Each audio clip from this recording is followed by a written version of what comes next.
先日日本脊髄基金が開催している Walk Again 2023 iPS 細胞を使った脳と脊髄の再生医療というシンポジウムに参加するために東京に行ってきました。こんにちは、ゆうしんです。それからシンポジウムの後に HCR 国際福祉機器店で出会った織姫パイロットで YouTube もやられている車椅子ユーザーのカーリーさんと夜ご飯食べてきました。今回はその様子と一緒にシンポジウムはどんな感じだったのかレポートしていきたいと思います。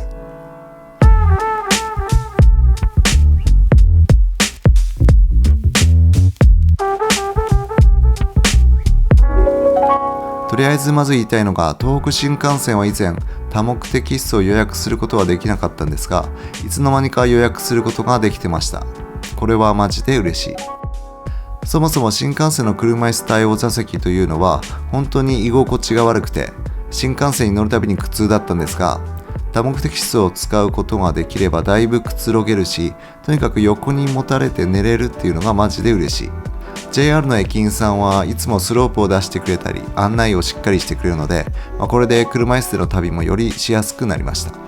僕が住んでいる青森から東京までは3時間。寝て起きてトイレに行ってもう一回寝ておけばいつの間にか着いてます。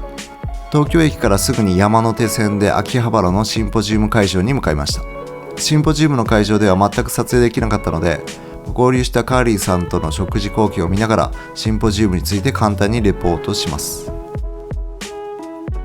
シンポジウムには iPS 細胞を使った脊髄損傷治療の研究をしている岡野秀幸教授がオーガナイザーとなり進めていく感じで行われていました。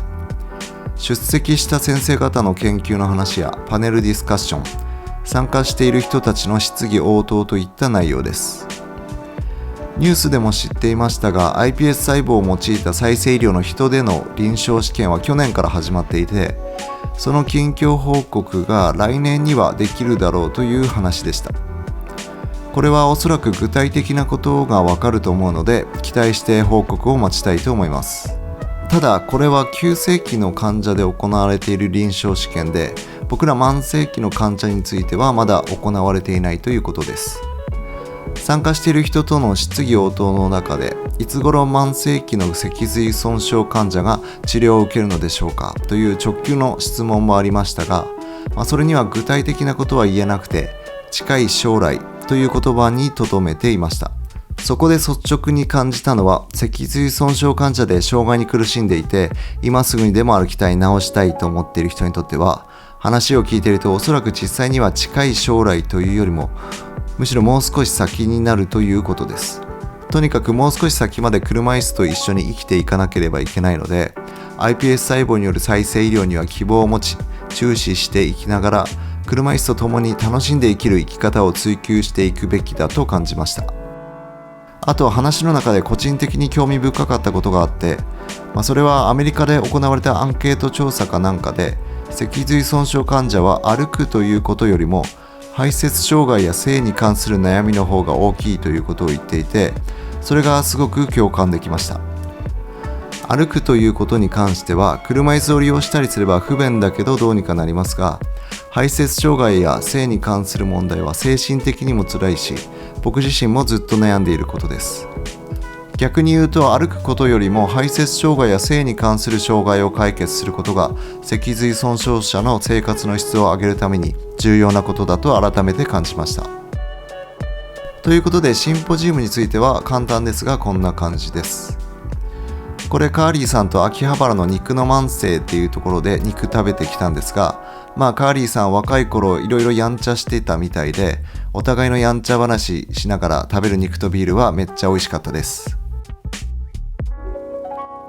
次の日は高校の同級生と久々の再会。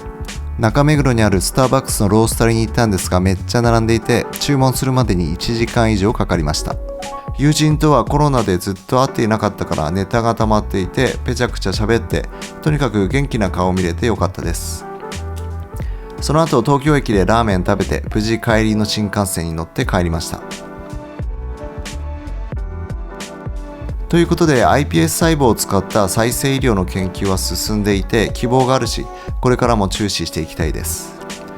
ただとりあえずはまだ当分車椅子で生活することになるので、車椅子と一緒に生きるライフスタイルをより楽しめるように追求していこうと思っています。それでは今回はこれで終わり、また次の動画でお会いしましょう。